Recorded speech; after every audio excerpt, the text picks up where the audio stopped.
Repa bagi kita hari ini terambil dari 1 Samuel pasal 13 ayat yang pertama sampai dengan ayat 14. Bapak akan baca ayat 13 sampai dengan 14. Anak Bapak sekalian akan membaca ayat 1 sampai dengan 14. Demikian firman Tuhan. Kata Samuel kepada Saul, "Perbuatanmu itu bodoh.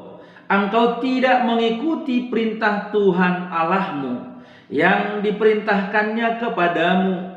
Sebab sedianya Tuhan mengokohkan kerajaanmu atas orang Israel untuk selama-lamanya.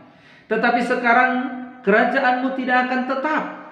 Tuhan telah memilih seorang yang berkenan di hatinya, dan Tuhan telah menunjuk dia menjadi raja atas umatnya, karena engkau tidak mengikuti apa yang diperintahkan Tuhan Allahmu."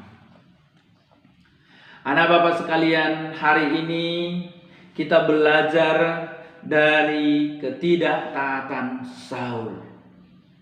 Dari ketidaktaatan Saul. Sebelumnya kita sudah belajar dari ketidaktaatan orang Israel.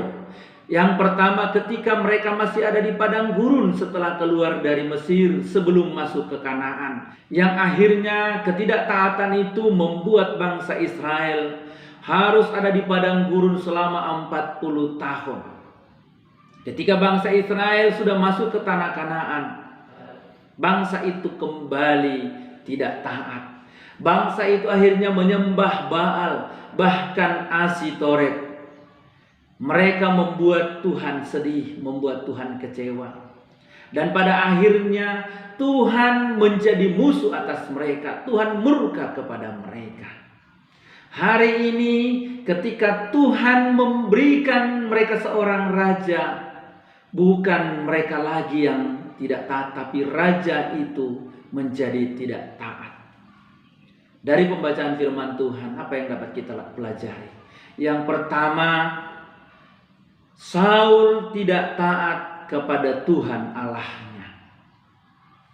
Kita tahu bahwa sampai pada raja Saul diangkat menjadi raja, Tuhanlah yang menjadi raja atas Israel. Kepemimpinan Tuhanlah yang berlaku atas Israel. Namun Israel tidak sadar bahwa yang menjadi raja atas mereka adalah Allah mereka sendiri. Yang menjadi raja atas mereka adalah Allah semesta alam yang menciptakan langit dan bumi. Mereka menginginkan raja seperti raja-raja di sekitar mereka yang ada di antara mereka. Bahwa mereka ingin seperti bangsa-bangsa lain, seperti negeri-negeri yang ada di sekitar mereka, yang memiliki raja yang berkuasa atas mereka.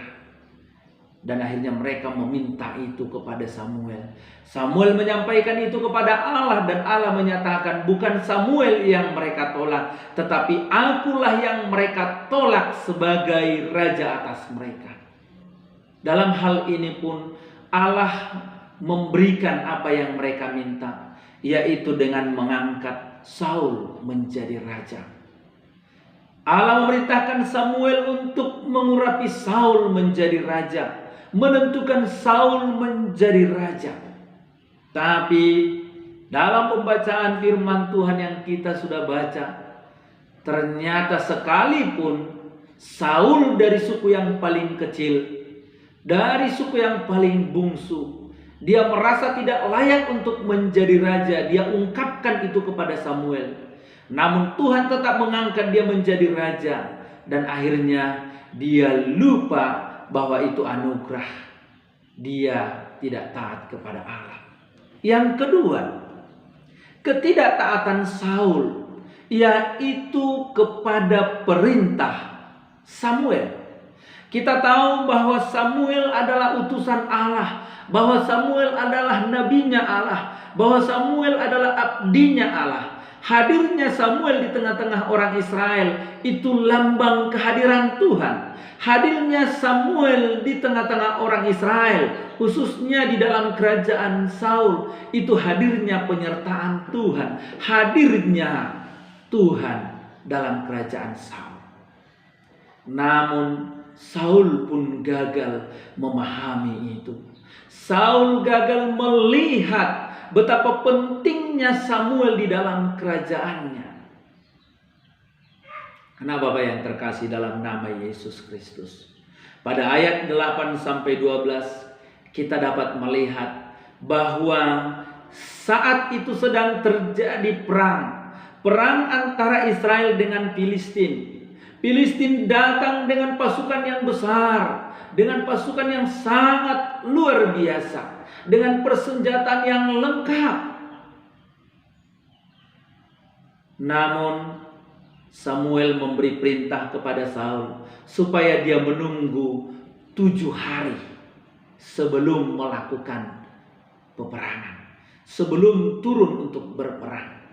Samuel memberi perintah supaya menunggu 7 hari. Namun karena dia melihat ketakutan yang melanda pasukannya, yang melanda Israel, membuat bangsa Israel gusar, membuat bangsa Israel gelisah, bahkan akhirnya mulai tercerai-berai. Bahkan Raja Saul mendengar bahwa pasukan Filistin sudah bergerak maju.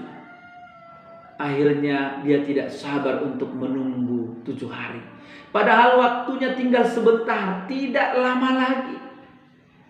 Akhirnya dia memberanikan diri untuk naik ke mezbah Tuhan untuk mempersembahkan korban. Meminta penyertaan Tuhan, meminta restu Tuhan sebelum mereka maju untuk berperang. Kita lihat dalam pembacaan firman Tuhan ayat 8 sampai dengan 12. Setelah Saul mempersembahkan korban kepada Tuhan, maka Samuel datang untuk memberitahu sebenarnya tidak lama lagi waktunya. Saul tidak taat kepada Samuel dengan mempersembahkan korban kepada Tuhan, dengan melangkahi tugas keimaman yang dipercayakan Tuhan kepada Samuel. Tuhan tidak percayakan keimaman kepada yang lain, termasuk kepada raja. Tuhan percayakan tugas itu kepada Samuel. Tidak ada yang boleh melakukan tugas yang seharusnya dilakukan oleh imam.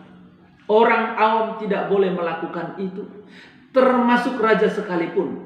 Namun pada akhirnya Saul melangkahi tugas keimaman. Namun kita harus sadar, bukan persembahan yang Tuhan inginkan, bukan korban yang Tuhan inginkan. Yang Tuhan inginkan adalah kesetiaan, yang Tuhan inginkan adalah ketaatan. Lakukan yang terbaik kepada Tuhan, berikan yang terbaik kepada Tuhan. Tetapi jika engkau tidak setia, jika engkau tidak taat, itu tidak berguna. Kembali, sekecil apapun ketaatan kita itu berharga di mata Tuhan. Namun sebaliknya, sekecil apapun ketidaktaatan kita, Tuhan tidak berkenan. Dan itu yang terjadi dengan tindakan Saul. Yang ketiga, ketidaktaatan Saul itu membawa masalah besar. Hasilnya sangat fatal, hasilnya sangat buruk. Itu dapat kita lihat pada ayat 13 sampai dengan ayat yang ke-14. Yaitu bahwa ketidaktaatannya membawa masalah yang besar bagi dirinya dan juga bagi keturunannya. Bagi dia itu berdampak, bagi keturunannya itu berdampak. Dampaknya sangat besar, sangat tidak baik, sangat tidak enak. Apa dikatakan di sana? Seyogianya Tuhan akan mengokohkan kerajaanmu atas Israel. Itu artinya kalau Saul taat dan setia kepada Tuhan, berarti kerajaan Israel ada di tangan Saul dan keturunannya. Dinasti Saul akan kokoh. Tetapi oleh karena ketidaktaatannya, anak-anaknya dan keturunannya tidak akan bisa menjadi raja. Sebab apa? Kerajaan itu pun sudah dibatalkan dari dia. Kerajaan itu pun sudah dicabut dari dia. bahwa dia tidak lagi menjadi raja atas Israel. Sebab Tuhan sudah menunjuk orang lain untuk menggantikan dia. Orang yang berkenan di mata Tuhan, orang yang layak di mata Tuhan untuk menggantikan dia. Anak Bapa yang terkasih dalam nama Yesus Kristus. Oleh sebab itu, tetaplah setia kepada Tuhan, taatlah kepada Tuhan, taat jugalah kepada hamba-hamba Tuhan, taat jugalah kepada wakil-wakil Tuhan. Apakah itu pendeta, apakah itu gembala, apakah itu orang tuamu, apakah itu pemerintah, apakah itu gurumu, taatlah. Sebab itu akan membawa pada pengalaman yang indah. Dan ketika engkau tidak taat, itu akan membawamu pada kerugian besar. Amin.